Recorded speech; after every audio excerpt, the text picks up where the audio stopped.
आदाब। Miller times के दैनिक कार्यक्रम खबर दिन भर के साथ मैं मुजीबुर रहमान।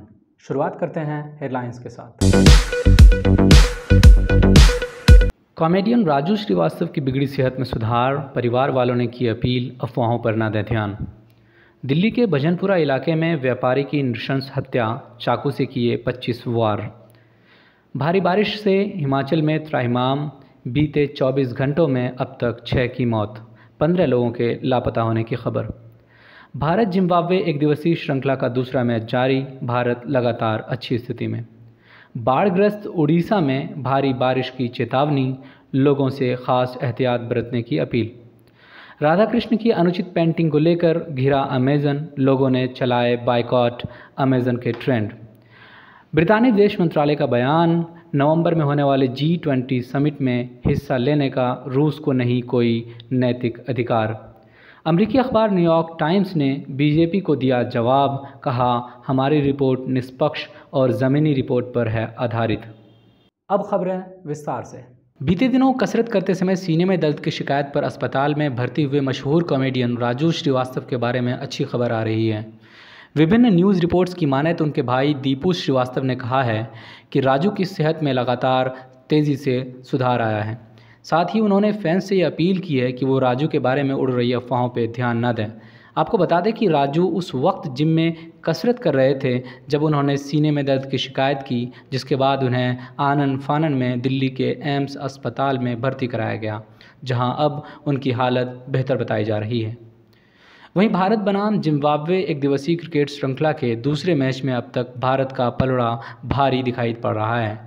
जहां भारत ने इस श्रृंखला में पहले मैच में 10 विकेट से जीत दर्ज करते हुए बढ़त बनाई है, तो वहीं ये न्यूज़ रिकॉर्ड होने तक दूसरे मैच में भी भारतीय टीम हावी नज़र आ रही है।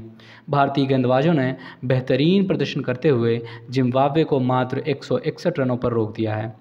इस मैच में शार्दुल ठाकुर ने सबसे अधिक 3 विकेट अपने नाम दर्ज किए।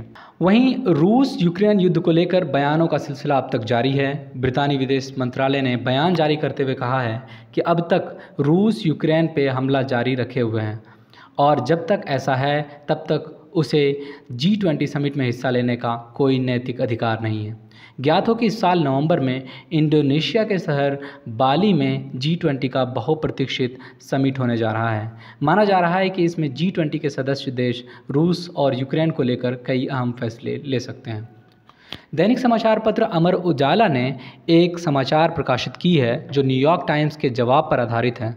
दरअसल दिल्ली के शिक्षा मॉडल पर अमेरिकी अखबार न्यूयॉर्क टाइम्स में छपी रिपोर्ट को लेकर बीजेपी द्वारा पेड न्यूज़ का आरोप लगाया गया था। इस पर अखबार ने जवाब दिया है, जिसके तहत न्यूयॉर्क टाइम्स ने इन आरोपों को खारिज करते हुए उसी रिपोर्ट को पूरी तरह रिपोर्टिंग पर आधारित खबर बताया है, न कि विज्ञापन। न्यूयॉर्क टाइम्स की प्रवक्ता निकोल टायलर ने एक ईमेल में न्यूज़ एजेंसी PTI को बताया है कि हमारी रिपोर्ट निष्पक्ष और ज़मीनी रिपोर्ट पर आधारित है। अमेरिकी अखबार ने इस बात पर खासा जोर दिया है कि शिक्षा एक ऐसा मुद्दा है जिसे कवर करने का उनका पुराना अनुभव रहा है और ये कि उनकी पत्रकारिता हमेशा स्वतंत्र होती है। आज के खबर दिन भर में केवल इतना ही। अन्य खबरों के लाइव अपडेट्स के लिए आप विजिट करें मिलर टाइम्स की वेबसाइट। यदि आप हमें फेसबुक पर देख रहे हैं तो लाइक, शेयर और कमेंट ज़रूर करें, और यदि आप हमें यूट्यूब पर देख रहे हैं तो आप हमारे चैनल मिलर टाइम्स को सब्सक्राइब ज़रूर करें ताकि हमारी वीडियोस आप तक वक्त पर पहुंच सकें।